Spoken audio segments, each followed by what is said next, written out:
Hello everyone. Hi children, how are you all doing? I hope everyone is doing very good. Today we will be learning a very new chapter, a fresh chapter of history, which is chapter number 6, named as Weavers, Ironmenders and Factory Owners. Let us see what's there in the content that we are going to study in this particular chapter. Introduction, definitely, followed by Indian textiles and the world market. Words tell us histories. Indian textiles in European markets. Major centers of weaving in India. Who were the weavers? The decline of Indian textile.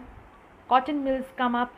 The sword of Tipu Sultan and wood steel. Abandoned furnaces in villages.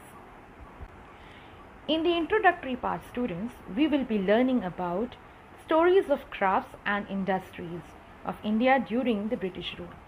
We will be focusing mainly on two industries, textile industries and iron and steel industries. But why only these two industries? Because mechanized production of both the industries made Britain the foremost industrial nation. It came to be known as workshop of the world. Means with the help of these two industries, Britain became famous, not just famous, world famous, and it was known to be as workshop of the world. Means it became one of the richest nations to produce textile and iron and steel products. Britain's industrialization had a close connection to the conquest and colonization of India. How? See children, we all knew British people came to our country with the intention of trading, but slowly and steadily they captured the trading as well as the whole of nation. Okay, because India was already rich in raw materials, and when they saw this, they started exporting raw material products from India to their own country, and they started reselling finished products in our country at a higher rate, and that's how they captured the whole of the country. In the late 18th century, East India Company started buying goods from India and exported them to England and Europe, making a huge profit. See, as I've told you, they started buying goods from India at a very menial prices, and they started selling into their own countries. Okay, and they were not even sharing the profits with the sellers, or you can say the buyers of our country. British saw India as a vast market of their growth in industrialization, and hence they started selling manufactured products in India. As I've told you, what were they doing is they were buying all these raw material products from the sellers of our country at a very menial rate, and they were reselling the finished products in our country at a very high price without sharing any profit with the sellers or the exporters of our country. This affected Indian crafts and industries. How? We will learn further in this chapter. Definitely it is going to affect our craftsmen. Okay, but how? We will be learning further in this chapter in much detail. Indian textile and the world market. Around 1750, before British conquered Bengal, India was by far the largest producer of cotton textile. Okay, before Britishers could conquer Bengal, they came through Bengal. Okay, but before that also, India was one of the largest producers of what? Of cotton textiles. Indian textile was renowned for its exquisite craftsmanship and fine quality. Okay, the quality that we get in Indian textile was very much fine, and the artistry on made, like for example the weaving of different kinds of thread and the designs and the artistic designs that were created on such a simple cloth. Okay, that was really very appreciated by your Britishers as well as other European traders. It was traded over Southeast Asia, West and Central Asia. It was almost traded over almost every part of Asia, okay, mainly Southeast Asia, West and Central Asia. From 16th century, European nations started buying Indian textile to sell them in Europe. When they came to know that the Indian textile is very much rich in its quality and the craftsmanship is exquisite.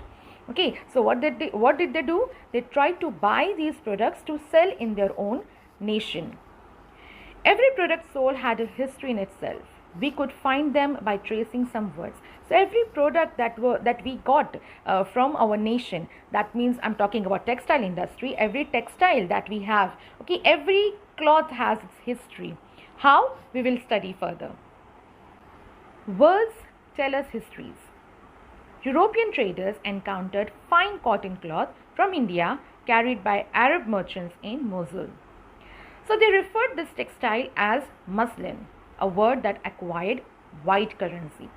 Means when European came to India, they encountered a cloth, a material of a cloth which was very fine and soft. They came to know that Arab traders have come to India to sell them. Okay, and they came to know from which place this particular material is been coming. It is coming from Mosul, a place in Iraq. Okay. Students, if this map is very much visible to you, this encircled place is Mosul, which is in Iraq, from where we have found a cloth, okay, and with the name itself, the material of the cloth was named as muslin. You must have heard this particular word. It is a very soft kind of a cotton textile, okay, very soft. Any color it is available to you people, but mainly it is in white color. And then it is dyed, and then it goes into industries for certain prints and everything. Okay, but the purest form of the cloth was found in Mosul, and that is the reason why the name of the cloth was kept as muslin. Similarly, students, when Portuguese came to India in search of spices, they landed in Calicut. Where is Calicut? Calicut is in Kerala.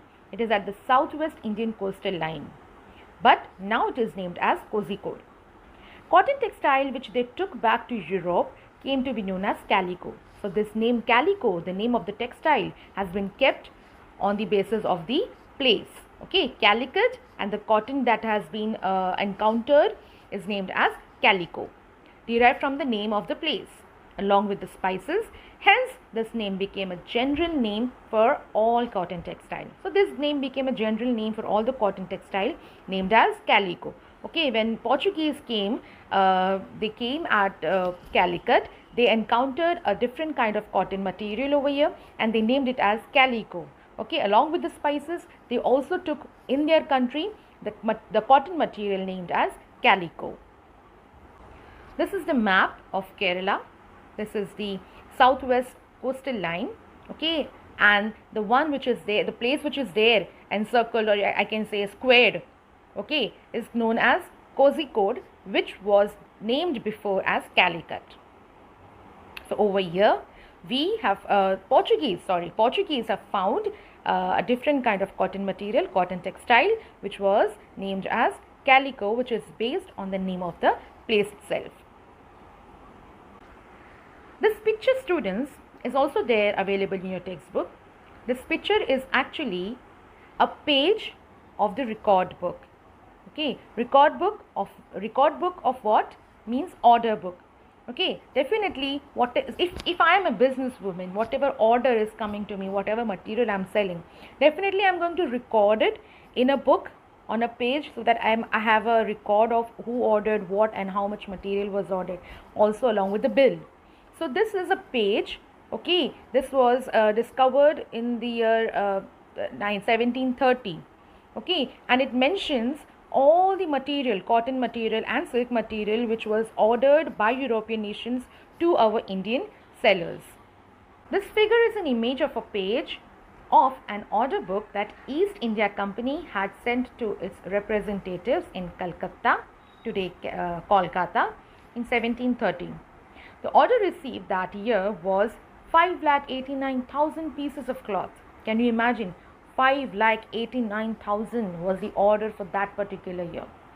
The order book witnesses around 98 varieties of cotton and silk cloth ordered by European traders. Okay, how many varieties?